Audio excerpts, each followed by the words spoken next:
of thuggery and violence which we see associated with elections? Excellent. If political office is made less attractive, and again, if you make the rule of law work, a situation where the security agencies, those who are in charge of financial crimes, are made strong enough to do their work, a situation where you commit crime against the state, you are properly picked up, you pass through the normal judicial process and properly sanctioned, crime level will reduce. Certainly. But let me, just like what he said, over the years, politicians orchestrated a situation where no other industry works except politics.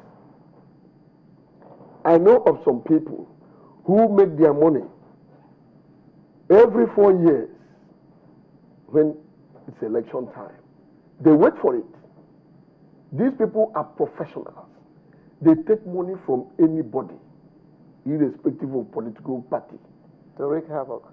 to do whatever you ask them to do. But the question is, will they do it? But they will collect the money. And because some of them are notorious, you can't even go back to them, because they also have some coercive, powers beyond the law. I must say it. Let's face it, because that's also why violence is continuing. A situation where you have some members of the law enforcement agencies also compromising their positions. But if you have the rule of law working perfectly, it is a situation where even the Inspector General of Police can be arrested by a policeman if he goes wrong. A governor can be arrested if he goes wrong. A president can be arrested if he goes wrong, if the rule of law works. But unfortunately, over these years, these politicians, they make the constitution, they make it in such a way that it suits what they want to do eventually when they get into those positions created by the constitution. Unfortunately, that is what is playing out. Well, Mr. Oladosu, after the 2011 elections, the president set up a committee to look into the election violence that took place.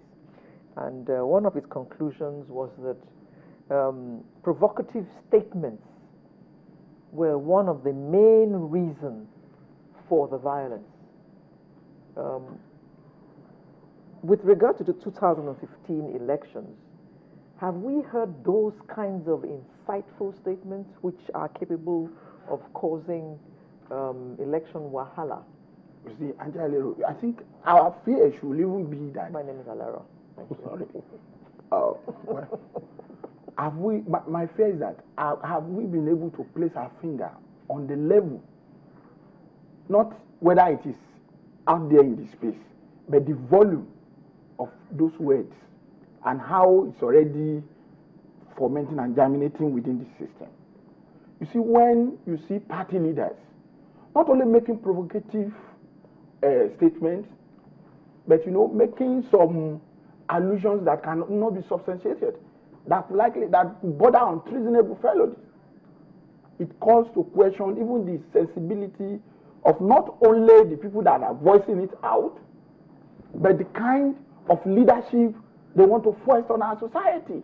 A situation where you say, if you don't belong to me, you are a bastard. If those kind of a statement will make some people to say, okay, I'm not even going to belong to you, and I'll be waiting. Even when you genuinely win, I will feel, look, it's because you have perfected your capacity to foist your position over me. That is why you said you won.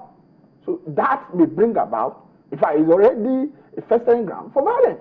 1, 2. You see, like he said, the commitment of our security agencies, because these days they resort to violence. When the security agencies decide to do their work anytime, it is that you say, because I'm in the opposition, that is why you're after me. Or because you see, I'm a friend to the president, why are you talking like this? Yes, yes, we must be conscious of that if we are truly sincere and committed to this nation as it is, and for a nation of peace and prosperity, we must all be ready to be up and doing. Now, when you're talking of, because he said something about making political office less attractive. Clearly. You see, my brother, my sincere advice is if we go back to what we call true and physical federalism, where the center becomes less attractive. Simple. A situation where you and I will be able to hold everybody from the councillor to the chairman to the House of Assembly member accountable. Because you know what? Power is no longer in Abuja. I know if I need electricity, I'm going to hold my council chairman responsible for it.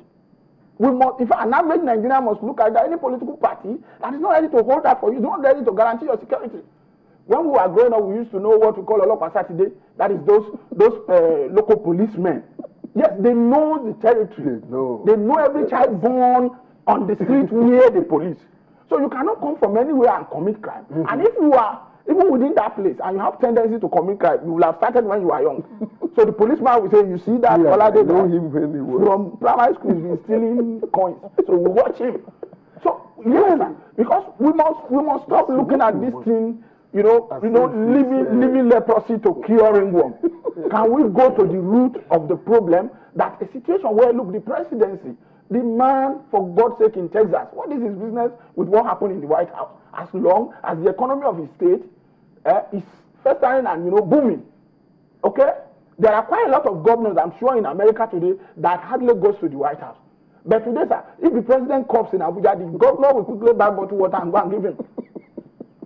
And you are talking of insecurity. Yes, you see, a governor cannot take a decision in Ondo State except he talks to the commissioner of police, who talks to somebody in Abuja, and that person may be in Bombay. So he doesn't even know the corner of my village in Akoko to know what step to be taken. So we're talking of security, for God's sake. So now we must look at it very holistically. That look, anybody that is sincere about a greater Nigeria, anybody that is committed for a peaceful Nigeria, anybody that is committed for a prosperous Nigeria must think of how do we do that practical restructuring of this country that brings about physical and original federalism according to the dream of our founding father. Okay, now the national conference is over. We talked about federalism. The national conference is over. The Federal Executive Council has said go ahead and implement the confirmed report. Now, that implementation, we're not too sure whether it will start immediately or whether it's going to start after the election, but they've agreed that they are going to implement. But we are just around the corner to the election.